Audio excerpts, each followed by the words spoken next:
Welcome to the AI in Education podcast. Today, Ray, where are you and what have you been doing with AI this week? Dan, I was at the HEDx conference yesterday at All the right. to UTS, University of Technology in Sydney. HEDx is a group that was created 6-7 years ago Hmm. about what it was a forum for having discussions about the future of universities. Its conferences have got bigger and bigger. And what I found really fascinating is that it's now starting to move towards action. Rather than talking about the problems, actually Hmm. starting to think about, okay, so what are we going to do about it? So, really interesting. There was a session at the end of the day talking about AI in education, and it wasn't all fixated on the assessment and cheating problem, which is Right. where a Okay. lot of the regulation has been in higher Yes. education. Fascinating. There are a couple of speakers there that definitely we're going to get chased down for the podcast. There was a rector of a university in Italy that's a brand new university, only been operating for a few years, and they are using AI in order to deliver courses to online students. And do you know the most interesting stat I saw on his slide was that they have 112,000 students and 400 academic staff. Hmm. That's Wow. that's a minute number for that number of students. Yeah. And so I think it's because their approach has been, well, hold on, we're a university delivering courses online. We are using AI in order to help us to optimize this process as much as possible. So Hmm. it's not like they're trying to transition from an existing model Yeah. to a new model. They are creating the new model from scratch. Wow. How That's about you? What fantastic. have you been up to? Yeah, I was out to school yesterday. That was my kind of highlight of the week. I was with Trinity Grammar in Summerhill in Sydney in New South Wales, and that was fantastic. So I had multiple sessions on speaking to the different teachers, looking at some of the tools they had access to, looking at the way they can develop agents. So they're thinking a little bit further ahead. So it's trying to connect the dots to make sure that they've got governance in place for all the agentic AI that they're creating. So yeah, but again, it affirms to me that we got to keep bringing people up. We got to keep raising the sea. Lots of people still need to know the basics about the applications that they're using with AI. So we need to keep doing PD and keep on to the basics to make sure everybody's up to speed. Yeah, but it's been good fun. Great. So let's get into some news. So, Dan, do you remember 2 weeks ago we got to the news and we didn't get to any of the research because there was so much news? And we That's said this right. time we'll only talk about research. Well, there's a couple of bits of news we should probably talk about. I mean, you must be pleased. I noticed a little flurry of announcements from Microsoft.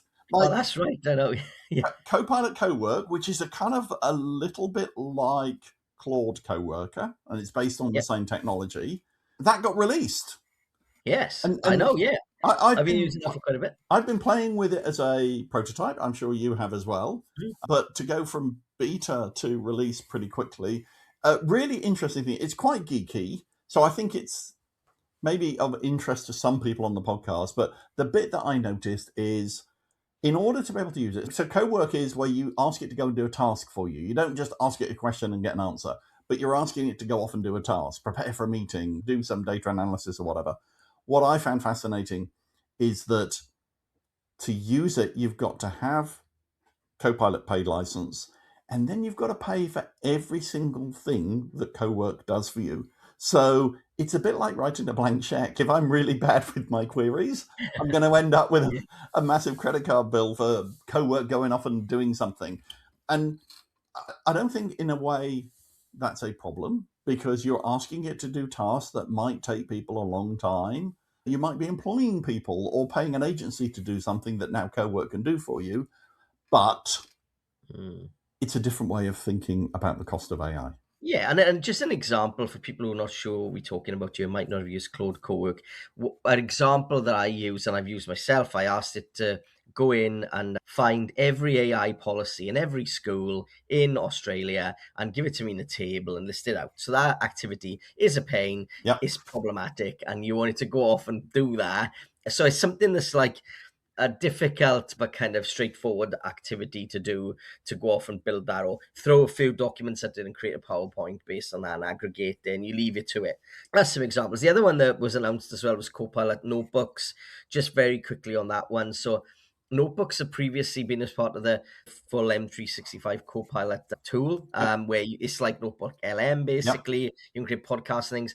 Microsoft's released that now for free for all the basic, all the users. So Copilot Chat Basic, we love the name in there. Yeah. So But that's the been key released. is you don't have to pay a license for your students, for example, for Copilot in order to get Copilot notebooks, whereas previously Correct. you would have done.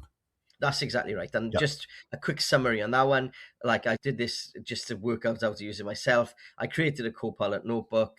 I then uploaded the NESA curriculum for economics because my son was doing his HSC stuff on Monday to do with that in New South Wales, his Mm-hmm. exams for year 12.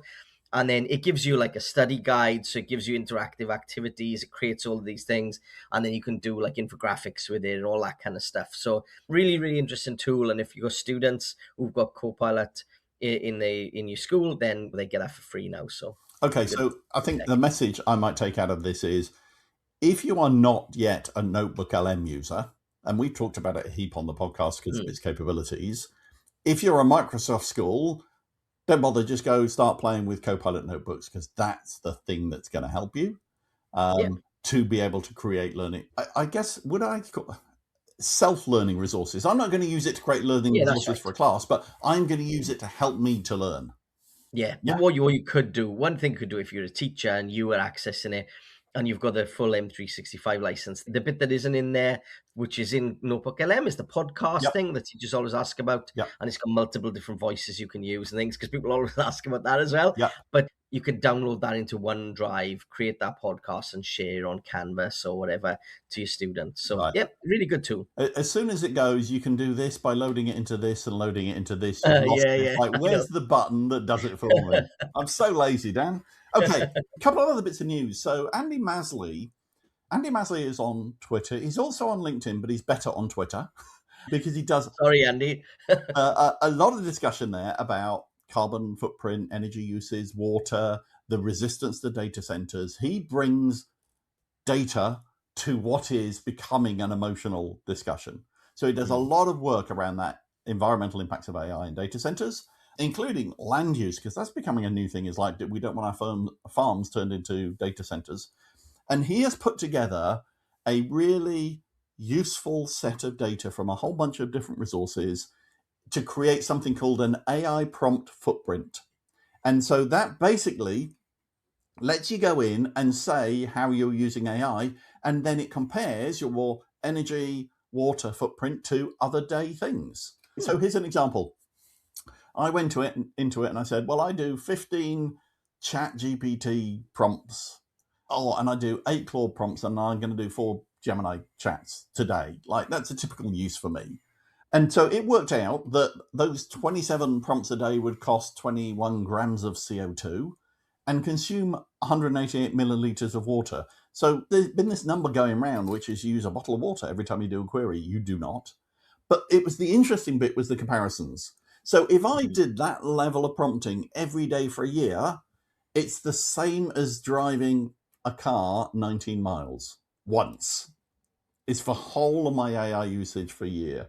Right. And it also does other comparisons, like my daily cup of coffee uses 10 times as much energy as my AI use. Yeah, a Um, dryer load, a hot shower. Yeah, it's so brilliant. we'll put the link in the show notes. If Yeah. you don't want to, then don't want to look at the show notes, just go search Andy Masley AI prompt footprint. It's a great little resource. I think it's something you might want to share with students. Yeah, we need to get him on the We podcast at need some to get stage. Andy on the podcast. I don't know Yeah, when we're going to do it, Dan, because we've got the next 3 episodes recorded. But absolutely. So the next piece of news here is Mazenod College. So I'm really interested in your thoughts on this one. There's a very big clickbaity title here for a start. yep. It's Year 12 students caught using AI to cheat. So basically, they've found the 50 Year 12 students at Mazenod College in Melbourne were caught by their school using AI to help them with English oral exams. Okay. I thought this was unfortunate because all the headlines named the college and did this AI cheating headline. Mm, But my take on it was this is the system working. So, yeah, in preparation for the exams, the students were using AI to help coach them to prepare for their oral exams. They're not actually using it in the exam, but in terms of helping them write their preparation. The school found out about it. They then investigated it, and they then put in the appropriate punishments for the students to match Yeah. with the guidelines. So basically, the headline should be, hey, the system worked. Yeah, everybody did the right thing. Yeah, This exactly is what right. we did. It's a shame because these kind of headlines would discourage other schools from reporting it.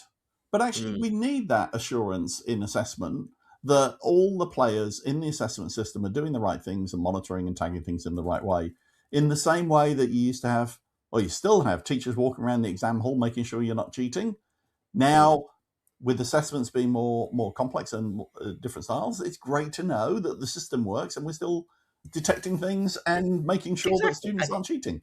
It did make me scratch my head a little bit though, because I was thinking when you see articles like this, it makes you think, well, what are they actually penalised for as well? And I know that they don't give you a lot of details for that in there, but would if preparation of this oral Hmm. exam, if that was part of the thing, then fair enough. But Yep. if it's just presenting a particular viewpoint, then I don't see any reason why you shouldn't use AI for that. So it makes you think about activities and assessments and how that all works. What was really illustrative here is there was very clear guidance. It wasn't like, oh, we think that you're not Yeah, using it in a way that we think is appropriate. They said, as part of the exam preparation, this is, you are not allowed to use AI in these circumstances, yeah. and the students chose to use AI Well, even that's though they fair. knew Yeah, this. that's So when you've got that absolutely enough. clarity, it's much easier Yeah, to make a yeah, judgment. Okay, that's enough news, Dan. yes. But there have been some research papers. It's I thought probably we were going to go into a weather forecast then. it's So this is the been research part. It's been nearly a month since we talked about research. So let me run through the papers. The usual story, Dan, I'll give you the name of the paper. That's what people can go and search on, or the link will be Yes, in the show notes. And I'll tell you what the research is about. yes. So the first one is called Artificial Intelligence and Grade Inflation. So this comes out from Berkeley University, their Center for Studies in Higher Education. And they looked at 500,000 university grades between 2018 and 2025 at a large university. Now, they don't name the university, but the researchers are from Berkeley, yeah. from Berkeley. So, hey, I wonder. Anyway, so what they found is after ChatGPT launched, courses that had lots of writing and coding tasks saw the proportion of A grades rise by 30%, especially when take home work counted heavily towards the final grade. Okay. Okay, so There's a bit of a, yeah, it's correlation, not causation, but it's yeah. a surprise maybe that from November 2022, they saw rises in the number of A grades that were given for work that was taken home. Okay, interesting. Interesting. Now, they talk about the impact that's going to have on confidence in the assessment system.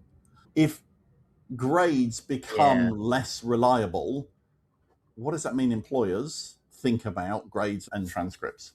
So they might then say, well, an employer might end up hiring somebody that they think can do a job and they can't because the implication is that they were using AI to do the job for them. mhm.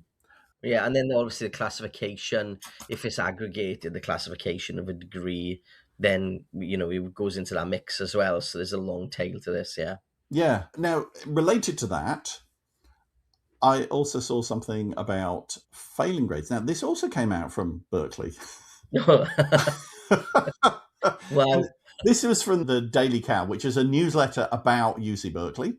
And what they said is that the percentage of failing grades in computer science courses has jumped up in the first half of 2026.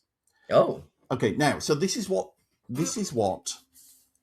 they are hypothesizing is that because students are relying on AI, and when they take home assignments, they are using AI. When they then get into an assignment in school where mm, they are not being, when they're not able to use AI, suddenly their capability is going down. And so the yeah, proportion of students that are failing has gone up from typically on one course from 7% to 35%. So right, yeah.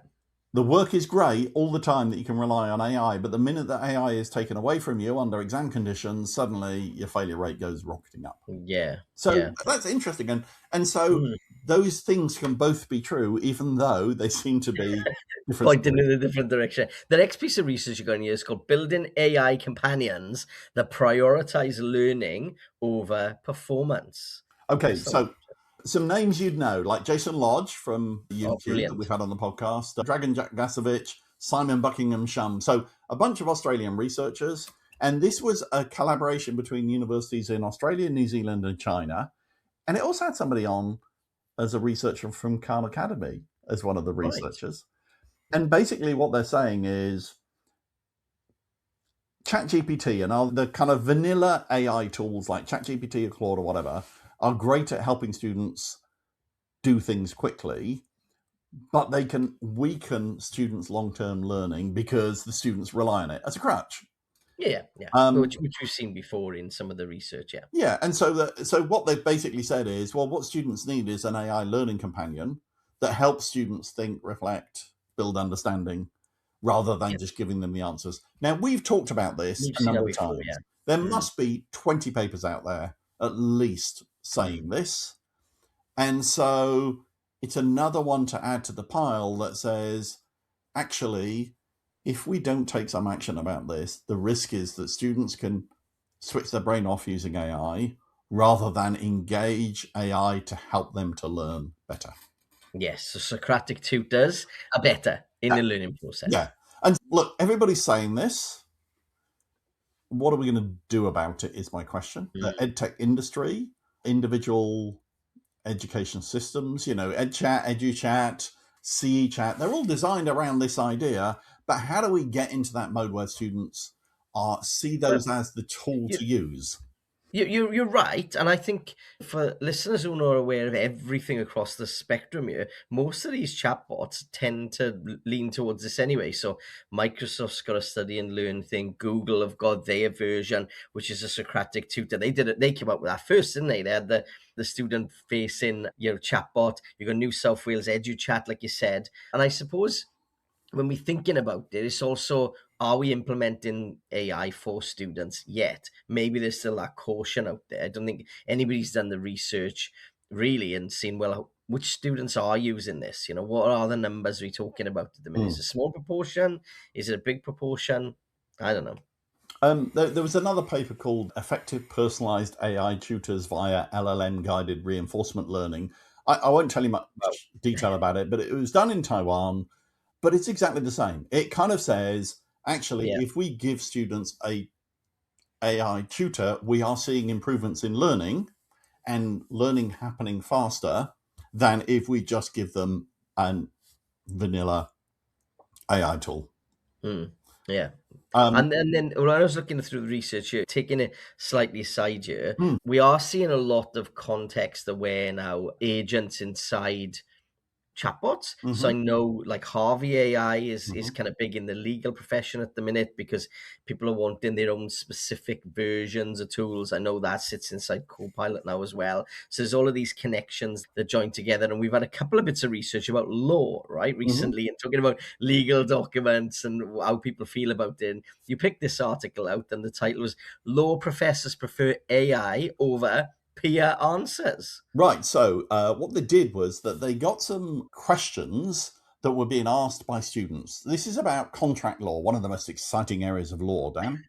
And so what they did was they took the frequent questions that students are asking their lecturers, and Okay. then they got humans to answer them, law professors, and AI. In this case, it was Google, Gemini 2.5, which is now obsolete. So I'm guessing the AI would be better even. But here's what they did. They then gave those answers to other law professors and Oh, to see asked which them they to judge the preferred. results. And of Right. course, it was blind. They didn't know whether the answer had been written by another law professor or by AI. But Gemini had a 75% win rate against answers written by professors. Wow. Yeah. So basically, other law professors preferred the answers of AI written answers, and they beat everything but one solitary law professor involved in this work. There Right. was one law Wow. professor whose answers were consistently preferred over AI. Every other professor's answers, most of them were Yeah. judged as being better. Oh, Yeah, I AI wonder answers. why that might be. I think AI, for me anyway, my personal opinion on this kind of stuff is that it comes up with a better and more clear, more concise answer for me. Whereas two humans tend to ramble a bit, like me when I'm talking on the podcast. It's also, I don't think AI suffers from the curse of knowledge. Whereas if you're an expert in something, you've got this curse of knowledge where you assume that people know what you're talking about. And so you don't have to True. start with the basics. Whereas I think AI doesn't exhibit that curse of knowledge as much. But here's the interesting thing, Dan. Not only did they prefer AI answers, but it turns out one of the questions I asked the professors that were rating these answers were, could this answer be harmful? And AI's answers were rated as less harmful than the ones written by the law professors by Wow. a Okay. factor of 3. Okay. So, look, I've often talked about Ethan Mollick and his best available human standard. Yeah. That's what you should be benchmarking against. Not is this perfect, but is this better than the best available human? Because humans aren't 100% accurate either. Hmm. But this is a really powerful example of that thing. So, in this comparison, turns out the best available human was beaten by AI hands down at answering students' questions about contract law. Right. Yeah. Yeah. And that's really interesting. I think the connections to a lot of these legal arguments now, like, there are lots of research coming out of the legal and the law profession. Hmm. It might sound boring and contractual and things like that, but there's a lot of people utilizing this in insurance industries and legal areas. And all of these bits of information are coming through really beneficial from an education context as well. So I love it. I love the legal Okay, examples. so but this is also about doing good research because the research compared humans to AI. Because if they hadn't done the Yeah, true. comparison, they could have had a headline like 1 in 30 AI legal answers are harmful. But because they did that comparison, Yeah. they now know AI produced 3 times less harmful answers than law professors. Yeah. And Yeah. so Yeah. that's That's a fair. very That's different story. very, very different. Now, the next article here, now this has come from Neil Selwyn from Monash and Marita Lindqvist and Anders Sorensen from Sweden. I'll let you explain the detail to this, but I remember when I saw this, it'd be really good to get Neil. I've asked Neil a heap of times to come in and talk about some of his research on our podcast.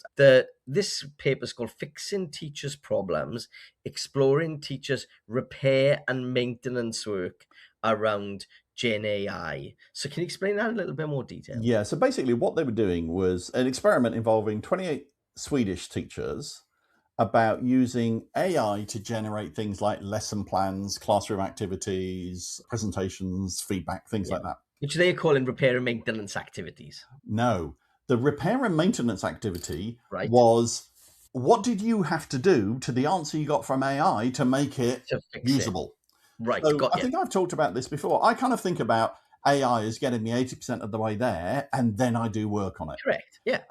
So what this was saying was that that's what teachers experienced. But Mm. criticism is that AI doesn't know the students, isn't able to personalize things down. So a teacher is having to spend time taking a standard resource that AI has generated for them And then to add make it into it. work for their Yeah. students. Yeah, that's right. Now, Yeah. okay, I've got a point to make about this though, because a textbook doesn't understand your students either.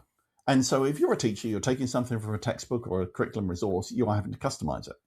One Correct. of the complaints from an AI perspective is, oh, it's really annoying. I have to tell AI about my students because otherwise it doesn't personalize the resources down to them.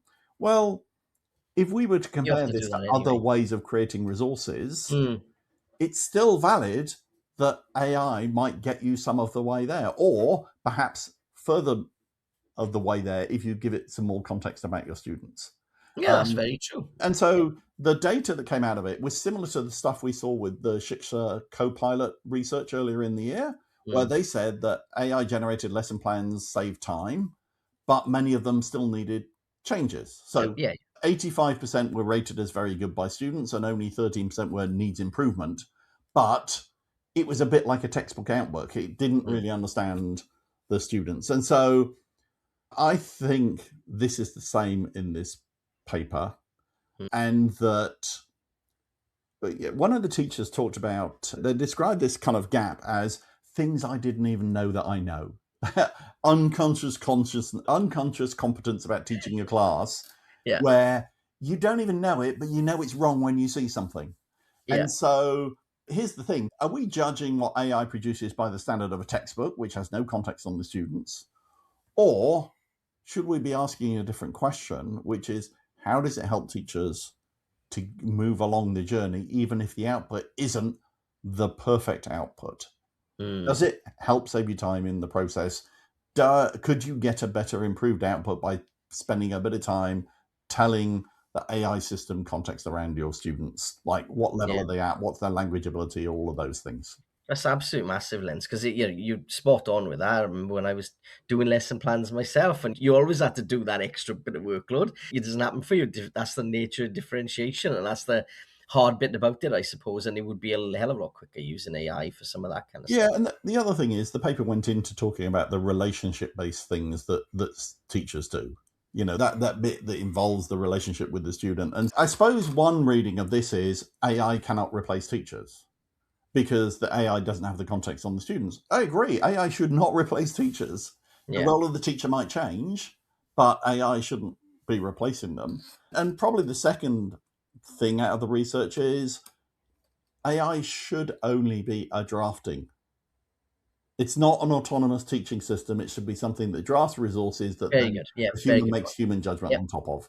So, although I can get behind the research, I feel it would be great if it actually approached it from not from a should we replace teachers with AI, but the question should be in what roles can AI support a teacher?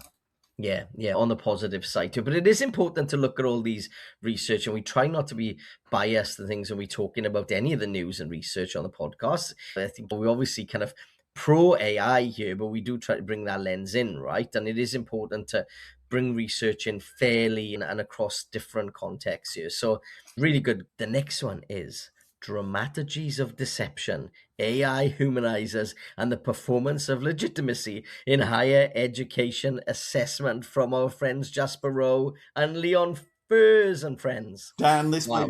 this made me laugh for many reasons. Look, I may not have the best grasp of the English language, but I initially thought that the first word, dramaturgies, was made up. I've never heard or seen that word before. So, of course, I went to go and look it up. Dramaturgies of deception. So, dramaturgies are a theatrical metaphor to explain human social behavior. So, so dramaturgies of deception is basically what is the veneer that you're putting onto something in order to deceive people? Hmm.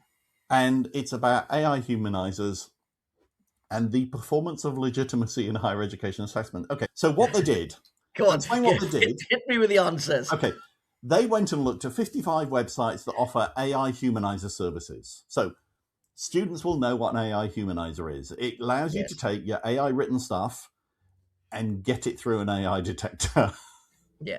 because it knocks out the not only this but also that kind of writing style. It removes all your del's and all your M dashes and everything. So basically, these tools rewrite AI generated text so it looks more human and it doesn't set off the AI detectors. And basically, what Jasper and Leon found is that the way that these sites are marketed is, well, of course, we're not just here as a cheating aid, we're helping you in your educational journey.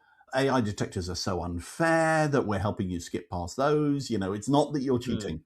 And of Hmm. course, the dramaturgy of the deception is, well, that is a load of BS because students are using this because they want to take AI generated text and pass it off as not AI generated.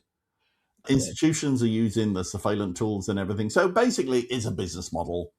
But the way that the websites are positioning it is you poor students are being penalized by AI detectors will help you solve this problem.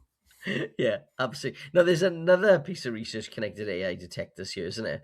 AI detectors fail diverse student populations, a mathematical framing of structural detection limits. Yeah, I thought this was fascinating. So this is Nathan Garland at the Queensland Quantum and Advanced Technologies Research Ooh, Institute. Okay, wow. so just seeing he's from the Quantum and Advanced Technologies Research Institute is like, Yeah. okay, this is written by somebody who knows way, way more than other people on the topic. Look, there's some really basic findings in here. So AI detectors have a fundamental limitation because students do not all write in the same way. So there is no writing distribution that you can use for humans. And so if some students write in a style that seems similar to AI, and I know the clearest example of this is the professional writers that are complaining they can't use M- anymore, that they've been using their whole life because now AI writes with it. Yeah. So basically, the problem is that AI detectors will set off accusations against students if students follow that pattern. And they're saying different assessment types create different levels of risk. Structured tasks such as summaries may be harder for detectors than personal or reflective writing tasks. So basically it says, not only could you not rely on the results from an AI detector, Yeah. but certain things will cause more false positives or it to miss more things, depending on the writing style of the student, the task that they've been asked to do. Yeah. It isn't claiming that the AI detectors are badly built. It's arguing that even a perfect AI detector can't solve the problem because it's not It looks like a AI. Yeah. solvable problem. Yeah. And And they writing looks like AI because they could have that writing style that just, yeah, yeah, just does and that. Yeah. like I think fundamentally part of the reason is, well, students are using a formulaic way of writing and that is being detected as AI. Well, aren't students taught to write in a formulaic way? I mean, Yeah. No, they read get P beat. paragraphs and things. Yeah, you're You would right. know this, Dan, in your PhD. You get beaten if you write your citations in the wrong referencing style. You must follow I'm this still doing style. that now. I know. Yeah, APA, darn you. But yeah, you're right. Yeah, absolutely. So, That's Dan, we've interesting. had the last research paper has got homogenizing, which I always Oh thought was no. something you did to milk. Anyway, the paper is called Homogenizing Effect of Large Language Models on Creative Diversity, an empirical comparison of human and ChatGPT writing. Right. So it's another comparative piece of research now. Okay. Okay. So what they did was they looked at 2,500 college admission essays Yeah. written by humans, so pre-November 2022, and then they compared them to essays written by ChatGPT. Okay. And what they found was that AI was less creative in the writing and added less individual creativity than humans in Hmm. their admissions essays. So basically, what it's saying is AI, which is a statistical model, clusters more around average than Hmm. humans do. Okay. Yeah, it's interesting. It's quite creativity is quite subjective as well, isn't it? I Mm. have to have a dig into this article myself because yeah, I think it's bringing up some interesting points. Lots of people seem to be, lots of researchers seem to be looking at pre GPT Mm-hmm. and post chat GPT. Now, there's two in today's episode, so I get why they're doing that to try to spot things, but I'm sure you can spot anything when you do that, can you? Well, here's the issue with the research is we now know that AI written college admission essays are going to be less creative than human written ones. College admission essays is Why would that be though? Not like well just because it's a statistical model that heads to the mean. You know, yeah, if I ask it to finish the sentence, Mary had a little, 99% of the time, the next dog. word is going to be lamb. Yeah, Whereas humans might come up with, what did you just come up with now? dog. Yeah, Okay. yeah, And so if you know you're being asked to be creative, you'll think outside of the box as a human. mm, And also there are techniques you use in human thinking around creativity. Like if you add a constraint to thinking, it makes you more creative in your yeah, thinking. And so they didn't test if you add constraints to AI, whether it gets more creative or not. I found yeah, it does in the same way that I would add those constraints to humans and find them, they got more creative. yeah. And this Um, was all these different models, like the Bono stuff, yeah. to kind of get to bring that creativity along. Yeah, We also yeah, don't good know point. whether it's true that this applies to other kinds of creativity. We know it applies to college admission essays. I mean, the last question is, are college admission essays genuine human produced work by an individual? Because I suspect there's a Mm, business in people writing your admission essays for you because, oh, we know what a university is looking for. We'll write you a personal statement yeah, that looks attractive to the recruiter. So it's a data point. It probably doesn't nail the case yet about AI and creativity, but it's worth bearing that mm, in mind that if you're doing a lot of writing with AI, you might end up heading more towards the mean. and not be as creative as you might be if you stare at a blank page for And that's an fair hour. point. Yeah, I see where you're coming from with that. Yeah, I, yeah, that's fair. I feel one of the things we say that AI helps with is the blank page problem. But I find in my work, often staring at a blank page sends me into a creative mode where I have to think deeply about the problem. Yeah, If I was staring at the blank page for 5 seconds and then went, okay, yeah, press the you're button, write absolutely it right. for me, I'm not Yeah, going to do that deeply. another good example is that is if I'm doing a presentation to school or wherever, then like I often go to decks that I've already got, Mm-hmm. and then the narrative becomes similar. Whereas often, and I know it's the standard thing. Whereas when you start from scratch and think, okay, what is my message going to be with this particular keynote or whatever, Mm-hmm. and then you build it from the ground up, then often you get more creative, you get a better output, and yeah, you're not working towards the mean. Yeah. And you know what, Dan? We've done this whole episode talking about news and research without talking about all the geeky tech news. Mm, Like I saw a rumor that Microsoft are going to be releasing a DeepSeek model as part of mm, co-work. We haven't talked about what's been happening with Claude in the news and the American government. I think mm. we should pat ourselves on the back that we've avoided all that geeky stuff. And as usual, we have stayed very focused on what has this got to do with AI in education? Yeah, a Microsoft Scout as well. Don't forget that one because that's the one which I was talking about previously, which is the Copilot, which I got to whisper because you're not allowed to talk about it. But it's now called Project Scout. So really interesting stuff coming up, and like you said, the Anthropic stuff. There's a lot going on. But yeah, thanks again for listening, everybody, and let's pick it up next time. There we go. Brilliant.